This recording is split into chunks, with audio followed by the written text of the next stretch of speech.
pandangan mata, jaga tangan kita, jaga mulut yang keluar, bahasa yang keluar daripada tubuh badan kita ini sendiri. Ini semua ni cara nak bersihkan hati. Islam suruh jaga, dia panggil demikian. Macam mana nak bersihkan hati dalam hidup kita ni? Kalau kita boleh senarai sikit lah. Dalam kitab ni tak tulis macam mana kita nak bersihkan hati. Antaranya kita nak bersihkan hati kita ni, rajin baca Al-Quran Karim. Baca Al-Quran sepanjang masa. Dalam hidup kita ni, baca, dengar Al-Quran. Tadabbur Al-Quran. Ini cara nak bersihkan hati yang pertama. Yang kedua, macam mana kita nak bersihkan hati? Selawat pada Nabi Muhammad sallallahu alaihi wasallam. Selawat dalam hidup kita. Banyakkan kita berselawat. Yang ketiga, kita nak bersihkan hati kita ni dengan kitanya bertaubat pada Allah. Minta ampun pada Allah. Setiap masa, setiap ketika ni, mulut kita ni latih pada kita. Allah maghfirli ma qaddamtu wa ma akhartu wa ma asrartu wa ma a'lantu wa ma anta a'lamu bihi minni. Ini di antara kalimah yang mulut kita ni sentiasa buat demikian. Yang seterusnya, macam mana kita nak bersihkan hati? Duduk dalam majlis ilmu. Duduk je dalam majlis ilmu. Datang majlis-majlis ilmu, duduk dalam majlis ilmu. Ni pun satu cara untuk nak bersihkan hati.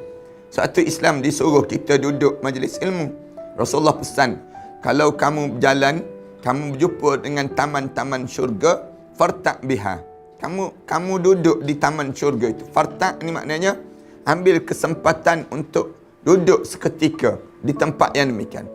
Lalu sahabat-sahabat tanya, apa dia taman syurga atas dunia ni ya Rasulullah? Rasulullah sebut majalisil ilm. Majlis ilmu kata Rasulullah. Ataupun majlis zikir. Kita ingat pada Allah Subhanahu Wa Taala. Kemudian macam mana kita nak bersihkan lagi hati kita ni? Ziarah orang miskin dan anak yatim. Ini di antara cara nak bersihkan hati kita. Ziarah anak yatim, orang miskin dan orang sakit di kalangan orang Islam. Dia akan membersihkan hati dalam hidup kita. Ini cara bagaimana Allah nak suruh kita bersihkan hati. Kemudian macam mana lagi kita nak bersihkan hati? Rajin berintikaf di rumah Allah.